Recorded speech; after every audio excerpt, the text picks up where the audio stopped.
Good morning, everyone.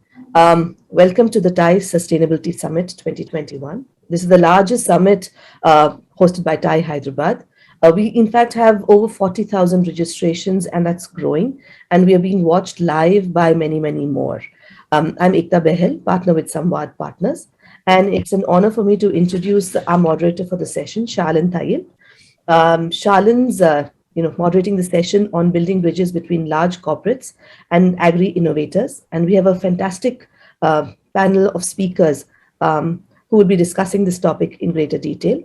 A little bit about Shalin. Shalin became an entrepreneur in 2017 when he co-founded a tech startup with an ex-colleague in the industrial IoT and cloud technology space. He's also a partner and business director of the US-based Carnegie Technologies, which is a SaaS company. Prior to his life as an entrepreneur, he spent about 30 years in a corporate career and has been in top management, senior leadership roles in Microsoft, Bharti Airtel, and another leading MNC and Indian companies. Apart from all this, he's also an angel investor and mentors budding startups in the areas of expertise such as consumer engagement, business strategy and innovation, creating a high-performance culture, running efficient operations, and winning the market. Before I hand over the stage to Shalin, just note that we are taking questions. I would request you to all paste your questions before the time is up. And time permitting, Shalin will address, and the speakers will address some of the questions that have been posed during the session to them. Thank you so much. And Shalin, over to you. Well, I'm thrilled and pleased to be the moderator of this session on building bridges between large corporates and agri-innovators. We have a wonderful panel this morning as we kick off day 3 here. And I'm delighted to have the privilege to introduce our esteemed panel for this session. Let me begin with Ram. Mr. Ram Kaundinya. Ram is an expert in the field of agri-business management. He's an author, a thought leader, a strategic management consultant, a teacher, and a policy analyst. Ram has more than 40 years experience between the agrochemical industry and seed industry. His last assignment being the global CEO of Advanta Seeds, a Dutch company. He is currently the Director General of the Federation of the Seed Industry of India. He was a member of a committee formed by the Principal Scientific Advisor to the Government of India under the chairmanship of Dr. Raj Paroda, which submitted their report in 2019 on policies and action plan for secure and sustainable agriculture.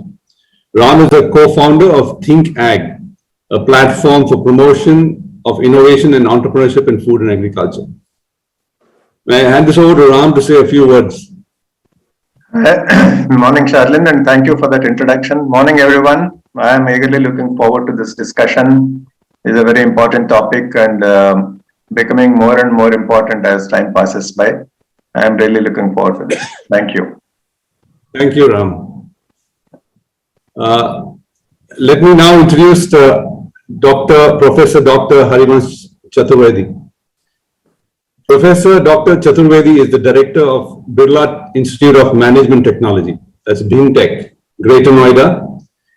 He spent more than 45 years of teaching, of experience. He has more than 45 years of experience in teaching, research, and academic administration.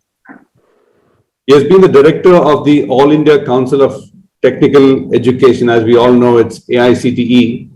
And as a renowned management educationist, he has been deeply involved with national bodies like AIMA, NHRDN, AIMS, and the Indian Management Conclave, that's IMC. Dr. Chaturvedi is on the board of governors of several prominent universities and higher education institutions in India. Dr. Chaturvedi has authored and edited 5 books relating to various challenges before the Indian business, economy, and higher education. Recent ones being Quality, Accreditation, and Ranking, a Silent Revolution in the Offering in Indian Higher Education. And more recently, The New Normal, Challenges of Managing Business, Social, and Ecological Systems in the Post-COVID-19 Era. Professor Chaturvedi, over to you to say a few words, please. Thank you, Shalin. I am very eager, excited to be part of this panel discussion. And I would like to say that in management education for last 25 years, I have worked a little for connecting the businesses with sustainability and CSR. And in the vision of BIMTech, there is a big important role given to sustainability in business. I am also deeply involved in higher education in our country. I have founded Education Promotion Society for India, which is now representing 300 plus universities and 5,000 colleges for policy making. Thank you. Thank you, sir. Let me move on now to Sachin, Mr. Sachin Darbarwar. Sachin is the founder and CEO of Simply Fresh Private Limited, India's largest state-of-the-art precision farm, right here in Hyderabad. At Simply Fresh, Sachin and his team were successfully able to combine hydroponic soilless farming with AI technology and have developed an AI platform called Farm in a Box, which determines and detects climate conditions and requirements for the plants and alters the environment to suit their needs. This company has now expanded its precision ag farming with a 150-acre facility in Siddipet. With the motto of affordable food safety, Simply Fresh mission is to bring fresh, clean, traceable, and technology-assisted produce through sustainable farming, adhering to the best standards of food. I'll request Sachin to say a few words about himself. Thank you. Thank you for the introduction, and very excited to connect, and very excited to see so much of interest in this space. So would love to discuss and share what I have learned in last 8 to 10 years in this space. Thank you. Lovely, Sachin. We have a whole audience waiting to hear that from you as well. Thank you. So going back to the topic, building bridges between large corporates and agri-innovators. In this session, we will explore the agri-tech innovation ecosystem and also take a stab at exploring the synergies and the raison d'etre for partnerships between deep pocket agri and food majors on the one hand and nimble, innovative, frugally funded agri startups on the other. Let me delve briefly into a quick background as we lay out the discussions for today. We all know that 50% of the population in India depends on agriculture, and one of the key drivers of growth in this sector going forward will be innovation, as we have seen over the last couple of years as well. Driving this innovation today are the agri-tech startups who are solving for issues across the value chain. Essentially the 3 stages, which is pre-production to production and post-production. Sustainable agriculture and building resilience of local food systems will be critical to averting large-scale future food shortages and to ensuring food security and good nutrition for all, as we have also heard in the talks over the previous 2 days. In India, the sector is beset with many challenges. For example, 80% of the water in the country is used for agriculture. And India is among the most water-stressed countries in the world. Degradation of soil quality. Sadhguruji did mention about this specifically as a big priority in his talk yesterday. Mechanization, cold chain, access to institutional credit, quality inputs, data as well as advisory are some of the challenges that need to be solved.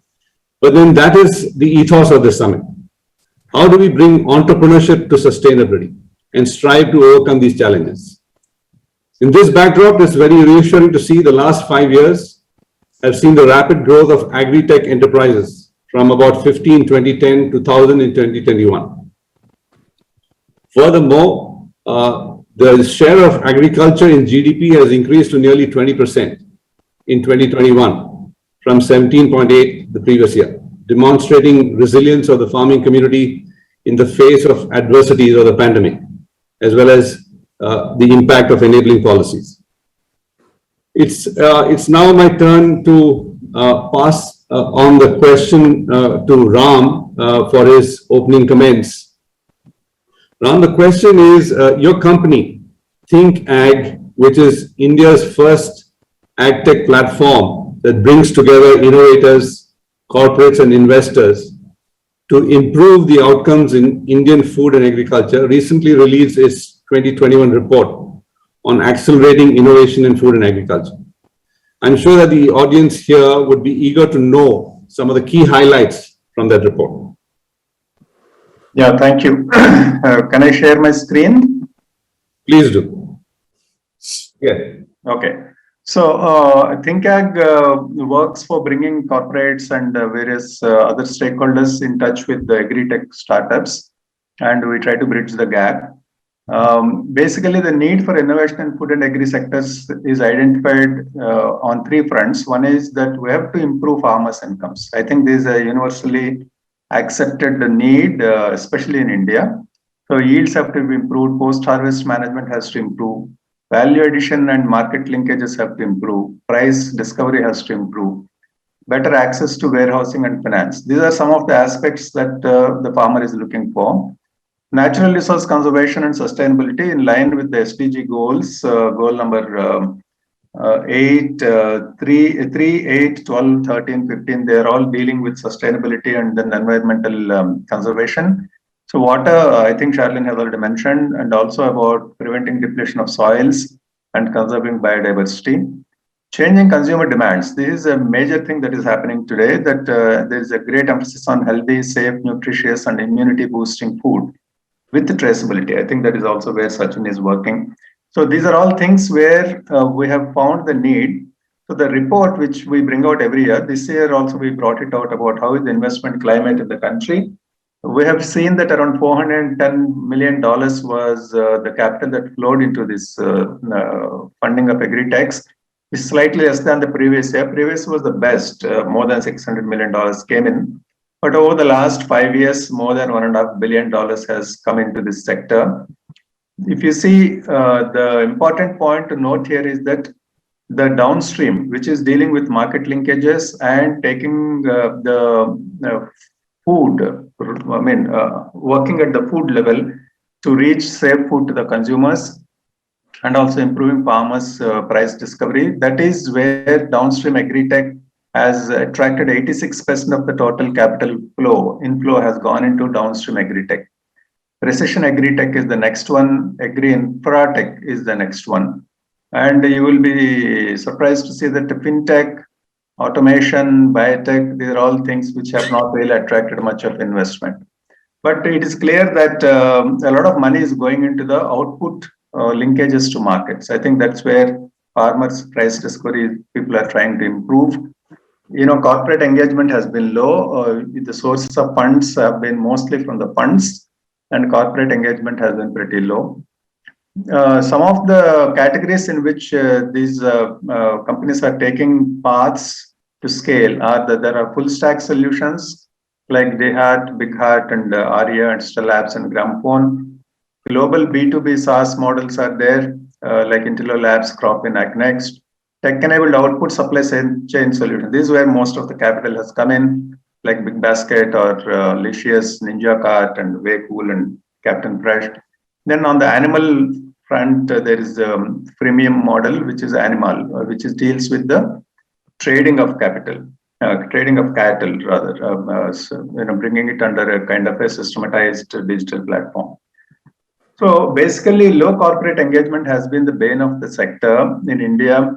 I think one of the things that corporates hesitate is because of lack of scalability is one of the issues on which they are worried. They're also worried about the inconsistency of performance, which is considered to be risky because of weather conditions and various other risks that are involved with agriculture. But they are really looking for robustness of the solutions. I think that is where they are actually hesitating to put more money into. But this is where actually we have a gap. And all the stakeholder sentiments are, they're looking at this as a diversification solution, but scalability concerns are there. Corporate engagement has been low, but they're optimistic about 2021. I think the way to address this is to solve farmers' income issues. Whatever can come to improve farmers' income will be more attractive. Phygital is a very important thing. There is nothing that can be 100% digital in the country. you have to have an infrastructure of physical plus digital, hybrid model. And you must also use aggregation channels because we have very highly fragmented land holding sizes in India and farmers are very small. It's very difficult to bring individual farmers and a direct transaction with the customers and consumers. You know that today farmer gets less than 30% of the consumer price, which is actually one of the major problems that the government is also dealing with. So agri-tech can actually build this gap, and the government's objective of increasing it to more than 50-60% of consumer price can be achieved. But I think we have to use some of the aggregation channels in this. FPOs are coming up in a big way. And also you need local level aggregators. Government itself wants to have 22,000 aggregators in the country, which are mainly required to bring greater leveraging the combined collective bargaining strength of the farmers. So idea, all of you are aware of this agri-stack that the government is putting together. We do feel that this will play a very crucial role during this decade, because if we look at this decade as the decade that is going to really see a huge impact of agri-tech on agriculture, and in a way, this decade is a very last chance for us to reform our agriculture and get the farmer out of the rut that he is in today. Agri-tech will play a very crucial role. So, government is also looking at creating this entire network of framework and network and whatever is infrastructure for the digital framework in the country. So, this is a report. Very briefly to talk about it, I think. You can download the report. It's available on our website. So those are a few things, Charlene, I can highlight about our report and also the general direction in which the agri-techs are moving, the gaps, and how does the future look like. Thank you, Ram. I think the report, I have also taken a look at it, is very informative, and I'm sure all the startups and members who are interested in agri-tech as a space will definitely like to go through this report. What I take away is the need to boost tech adoption among farmers. I believe we're already at about 10% of the farmer community. There is a network today available across the country, and so. But besides digital, there's a need for being physically present as well, and leveraging the aggregated channels which are already existing in the market as some of the things. I mean, there's a wealth of information there. But let me now, thank you, Ram. Let me move on to Sachin as a practitioner, and I'll then come to Professor Chaturvedi. Sachin, as a practicing entrepreneur in the space, and we're talking of ag startups, ag tech startups. It will be apt for you to share with the audience your entrepreneurial journey as to how about setting up your company, which is today India's state-of-the-art precision farming company. We'd like to know essentially how did you conceive this opportunity? What are the key challenges you faced? How did you overcome them? And things of that nature. I mean, all details that you'd like to share. I'm sure all the entrepreneurs would be very keen, startup entrepreneurs would be very keen, and prospective entrepreneurs would be very keen to hear you. You're muted, Sachin. Can you hear me okay? Yes. Perfect. Thank you. So basically, I was in Australia and New Zealand for good 15 years. And I've been developing by profession. I'm a software engineer. And I did my master's in IT project management. So during that time, I got introduced to a lot of agri-tech companies and a lot of platforms in Australia, where they were using technology to a very precise way to manage the plants. It's like talking to the plants. So it was two-way communication. They were trying to decode and understand what exactly plant needs, when it needs, and how much it needs. So it was very fascinating to see that. And that's where I started developing a lot of interest and passion towards agri-tech space. And I was thinking, how can we, I mean, for us, when you do a software, it is one way you don't get to see the real people using it, implementing it. We just sit in the background and write the code. But whereas in this, you could really see the impact and see how the plants are behaving and how to decode those signals. So that made me think, as we all know, and I'm also from a farming family. My grandfather was a farmer and he has a lot of lands. In childhood, we used to go to the fields. So I said, why can't we take this technology to India and try and do something about it? So that's where my wife also was very supportive, and we decided to move back to India. And we started a small farm at Shamirpet on 10 acres using this technology. And this is, I'm talking about 5 years ago now. So the farm was on 10 acres using all these latest technologies. Hydroponic was part of it, but it was more a very precise precision ag, I would say. All the climate controls were automated, nutrient management was automated, IPM was automated to a fairly extent. And we were able to graph the plant's growth from 0 day till harvest. We could understand what is the nutritional requirement of it from 0 day to harvest. And we could automate and manage 12 different elements, which were dependent on the climate. Like in the summer, they used to eat differently. In winter, the food, what is required by the plant was different. So the automation came into place. A lot of AI was used because there were so many variables. It was humanly not possible to be controlled by one person or a team management. So the AI helped a lot in predicting and taking decisions. So after a couple of years of success, we got very good response in supermarkets, hotels, and we started exporting our produce. And that's where we thought it is difficult to manage and grow on our own. So we went for private equity, and we raised close to 200 crores. And then we set up India's largest farm, which is in Arjunpatla, close to Siddipet. It is around 1 hour drive from Hyderabad. It is state of art. The reason is, I would say, we have covered at least 15 years in technology. We got the latest from the world. We imported equipment from 7 different countries. And we managed to complete this site in 500 days, right from the word go to clear the jungle till the production was ready. And we had 150 days of COVID in it. So it was very challenging. We commissioned everything ourselves because people could not travel. It's a very, very automated farm. And it produces roughly around 8,000 kgs a day. And it is very consistent, high quality. And it's a good space to be in. But as you said, challenges, there were a lot of challenges. One, agri-tech is treated as a high risk. Nobody wants to give you money because it is still regarded as red when you go to bank to borrow money or when you go to investors, because the tech space, as Ram sir knows really well, it's very much polluted, meaning there is so much happening in the tech space. It is getting very difficult to pick up one. Everybody sells it as a magic bullet. So there is so many technologies out there, so many platforms out there.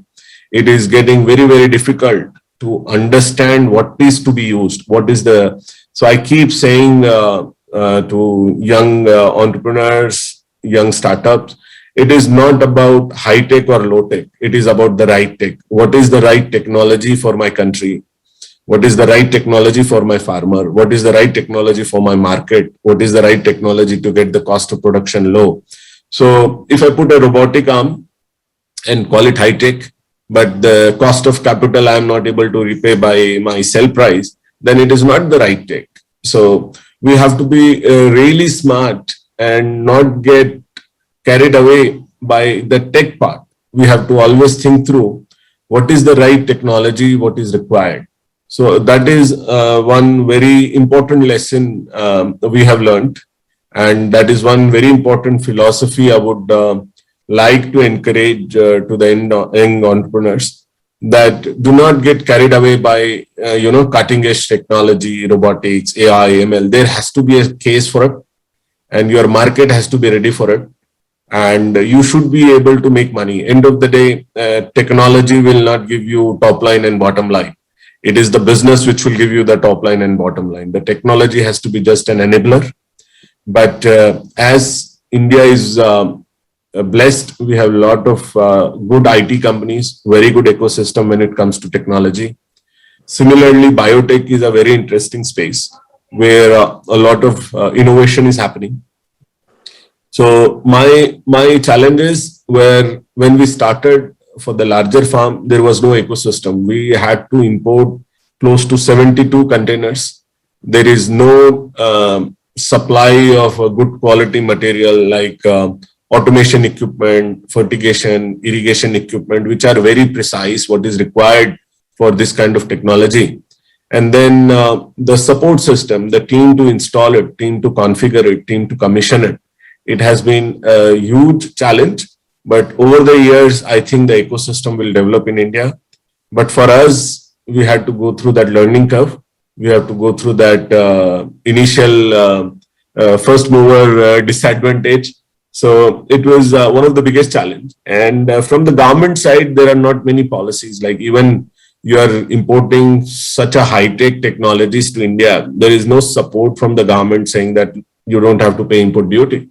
We have to pay 30% import duty on it. So, which again puts us in a very challenging position to spend another 30% to bring in the technology. It is for the good for the country, good for the space, but still there are no provisions, and that is little challenging. But with our labor cost, with our input cost, we are very well placed to compete globally for the export market of the fresh. It is a very nice space to be in, as long as you are able to satisfy all the norms, safety norms. Food has to be grown very safely. The chemical usage has to be very cautious. And end of the day, the quality. If your product is good quality and you are able to keep your cost of production in control, then we are in a very strong position to compete globally. And we want to expand. We are getting good response. But again, with COVID, the flight charges have been 10 times more than what it used to be pre-COVID. So we used to send it at 80 rupees a kilo. Now it is 400 rupees a kilo to UK. So it is prohibitive right now, but we have to survive. We had to innovate. And we have to diversify till this COVID thing remains. And once everything opens up, all the flights are back to normal internationally. I think the export market will be very lucrative for companies like us.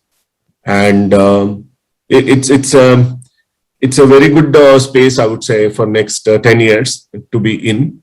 And that's my thoughts around this space. Very inspiring and very positive, Sachin. Thank you for that talk. Focus on quality, keep the costs under control, use the right tech. The globe is the opportunity, the whole globe is the opportunity. You can export, there is a big demand for what you're doing. And I think key takeaways from your talk, really inspiring. Thank you, Sachin. Thank you. Let me move on to Professor Chaturvedi. I want to touch upon the policy side with you, but before that, we've already had some experience of corporates in agriculture, Professor Chaturvedi. In the last 20 years or so, there have been some pioneering efforts and experiments made by a few agriculture business corporates. They have, for example, ITC was the first to pioneer, let's say, the each-or-all model. Some of them have faced obstacles and challenges in their endeavors to connect farmers with the market. What are the learnings that we can take out from some of those, partnerships and business models, and other experiences that we can take so that we don't, we can avoid repeating those mistakes which happened in the past? Thank you, Charlene. I was fascinated by the report prepared by Ram Kodania ji and a brief presentation made by him. I've been reading the report, but he has given a lot of insights. Certainly, Sachin, the story is very fascinating. That as a first mover entrepreneur in this space, what kind of challenges are being faced by him. But I admire his willpower that he is staying for a long time and not dismayed or disappointed by the current prevailing scenario. Regarding the models followed by big agro business companies in India, I've been teaching rural marketing for some time in my institute, and I have been teaching about mostly a very famous model that is ITC eChopper. But even before ITC, companies like Reiter, companies like Hindustan Unilever, and many other agribusiness companies, they have been trying to innovate in the domain of agriculture. And the biggest challenge before the government as well as to the corporate is that farmers are getting 30%, hardly 30% of the payment made by the customers in India. And there are big challenges in our country being faced by farmers. Even the union government announced that they would like to see the doubling of the income of the farmers by 2022, but this target is still far away, and there are certain regions which I would like to mention here. But let me talk about ITC eChopal. They have started from the Madhya Pradesh, and they have tried to add some more states from northern part, but mostly the soybean growing area of Madhya Pradesh, they have experimented. You know that soybean is mostly grown in Madhya Pradesh, Malwa region. There are millions of farmers whose income is dependent upon how effectively they are able to sell their produce. Similarly, the farmers were also facing a problem for not getting the right kind of technology, right kind of seeds and agricultural practices. So they have provided a total package to the farmers. They have set up IT kiosk in villages. They have selected the panchayat office or the residence of some panchayat pramukh, and that information kiosk was providing valuable information to the farmers, and the staff deployed by the ITC was helping the farmers that how they can get better price from going to which mandi, and also the progressive practices of sowing soybean. The farmers were trained by ITC eChopal. But despite of its working for last 20 years, they are still confined mostly to Madhya Pradesh. This idea could not click in other northern states, and except the soybean growing farmers, it has not got the attention from the farmers sowing rice, paddy or wheat. So I would like to say that they have, although introduced their 3.0 version of the ITC eChopal, but they are telling that they are not getting requisite support from the government agencies about the availability of internet bandwidth or even the power supply. And this is the example and learnings from the ITC eChopal example. Certainly, Reiter has also tried to introduce the mobile information service to the farmers, that by using the mobile, they can get the weather information and pricing information. But I would like to say that still the farmers are not very optimistic and not upbeat about getting the requisite kind of support from these startups, because the startups is still facing the challenge of scalability, and they are not getting right kind of support. For example, Sachin was telling that they are forced to pay heavy custom duty for import, and they are not getting any subsidy for selling the Indian farmers' produce to foreign countries. So I think agriculture being a state subject, it is creating a big problem for the whole country, that farmers are having a lot of discontent. And the main reason is that they are not getting proper price to their produce. Their income is not increasing.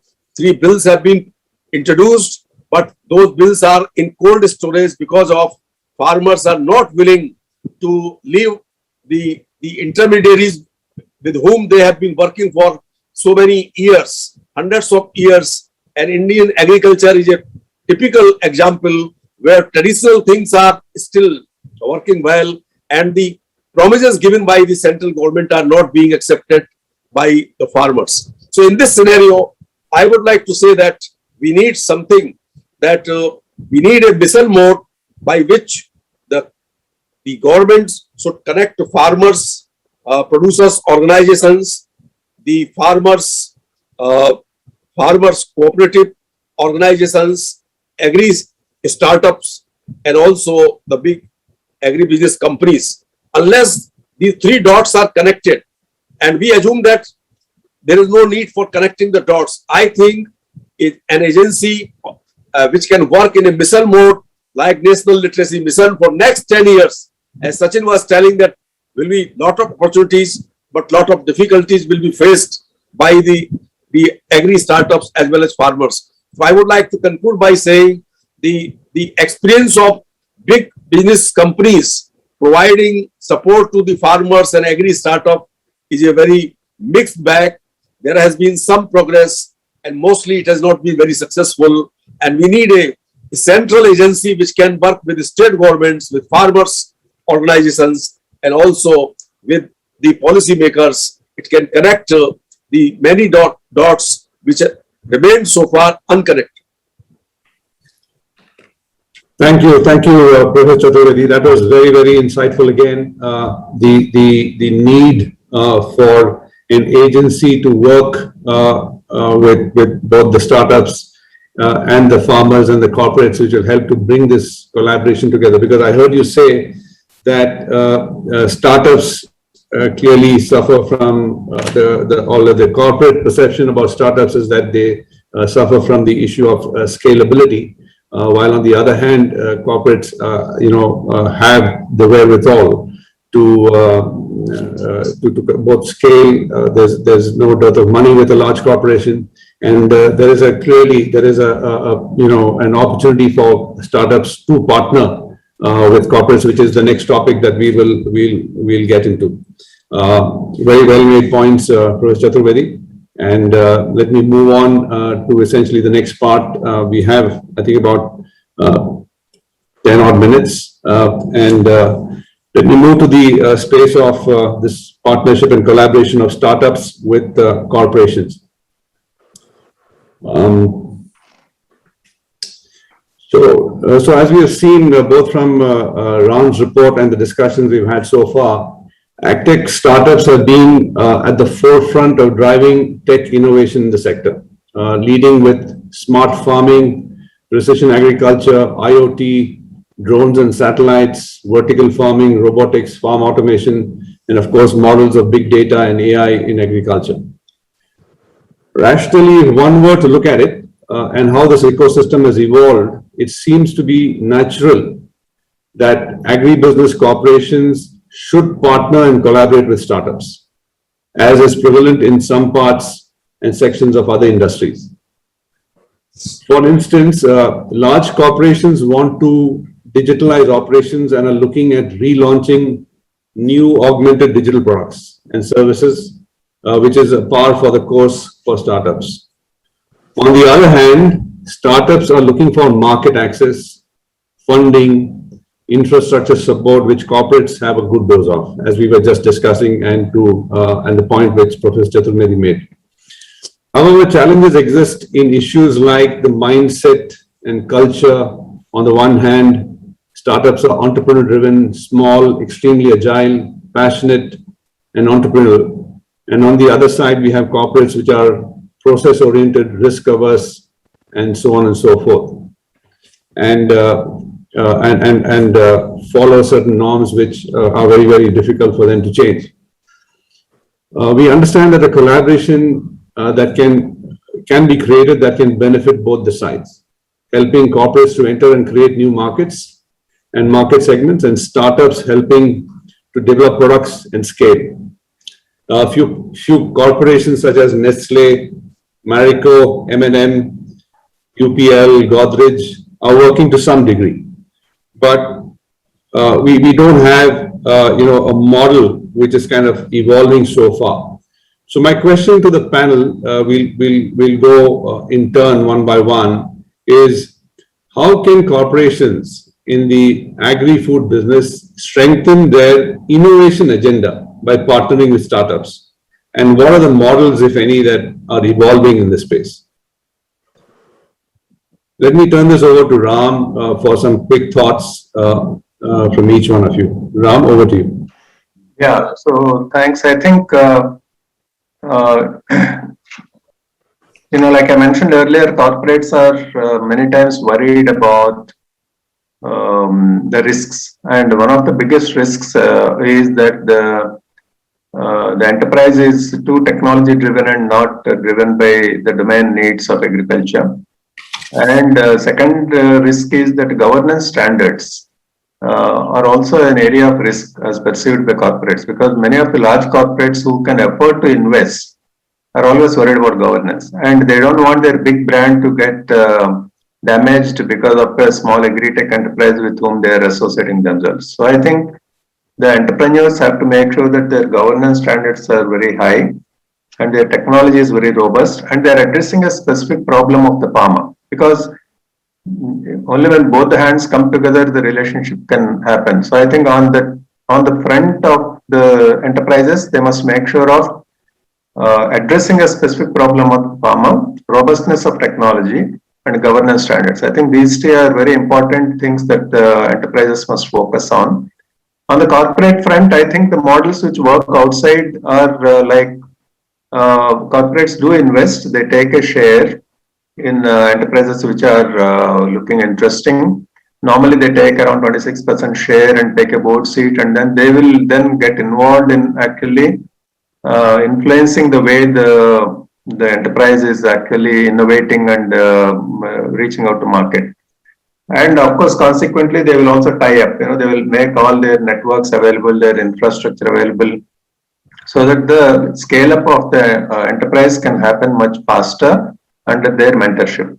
So this is one model which works very well outside, and eventually they will buy them out. I mean, if it comes up well and it actually enhances the effectiveness of their own business, then they will buy it out over a period of time. I think that is a model which can actually work very well, but I think that is the eventual thing. So I think on the way, they have to work initially through collaborations. It could be product development of products collaboratively, products or services, whatever. There could be making the business relationship. They can have a pure business relationship to start with. For example, if you take UPL now, they are launching this very big platform. One of the big issues, what Sachin also mentioned, is that the farmer is getting confused because there are so many apps, there are so many enterprises, and he doesn't know what is good and what is not good for him. So if the corporate can help in doing some validation work and then identifying those enterprises which can deliver value, and then provide a platform for them to actually work seamlessly with the farmer, I think that is what UPL is trying to do. I think these kind of models corporates can bring in, wherein the farmer's confusion and dilemmas are reduced, and he is clearly guided on which app will give him the maximum value. That will also help the enterprises to actually sharpen their own product offerings or service offerings and then be competitive. And, in the bandwagon, finally the normal curve will work. So there will be only very few who will be very good, and the quality, like Sachin mentioned, quality is extremely important at the end of the day to be internationally competitive. Even Indian domestic competitiveness also will depend on quality. I think these are a few things I would like to mention, and but it's a long way to go. Got it, Ram. Very, very rich insights there from you. Thank you. Let me move it on to Sachin. So my feel is all these big companies should have an incubation within the big corporates, and they should be able to provide lot of knowledge around the business as such. I mean, any startup, they are very good about their own technology or their own product, but they don't have the strengths around how best is to manage their P&L, how is the best way to manage their HR, what is the best way to go about sales, what is the best way to go about marketing, and how they can build a successful, robust organization. So a lot of these things big corporates have already learned, and there is a lot of discipline around it, and they know this inside out, and they can always have a 1 hour, 2 hour session with a domain expert within that company. That is really valuable. It's like gold for any kind of startups where they can get that kind of mentoring from big corporates. And obviously the network and the connecting with the right vendors, connecting with the right partners, that kind of ecosystem, like, Elon Musk keeps saying that when there is a baby born, why you have to go and give a gift, rather than when there is a startup, why don't you go and give a network? Why don't you go and share your team, your resources to a new startup? So I think that culture, if it comes from big corporates saying that, look, we are here to help you and support you, and in exchange, any startup would love to give away some part of their company in equity. But that space, I feel, would be very interesting. And if the big corporates start looking at that space in that manner, I think it would be really, it will give a turbo speed to the startups, and the chance of startup being successful will be extremely high. One is definitely funds, but funds will only take you to one level. Beyond that, the business have to have the juice. It needs to survive. It needs to have the right things, and that I feel, if there is an ecosystem can be created around that ideas, it would be really win-win for a startup and also for the corporate to see the agility of a startup, the dedication, the resilience of a startup. And if they can bolt it together with the discipline of a corporate, I think it's a good model. Excellent. Excellent, Sachin. I think we are almost coming to the end of this session. Let me thank you, Professor Chaturvedi, Sachin, Ram, for all the wonderful discussions that we've had. Are there any questions, Ekta? Would there be time to take any one question?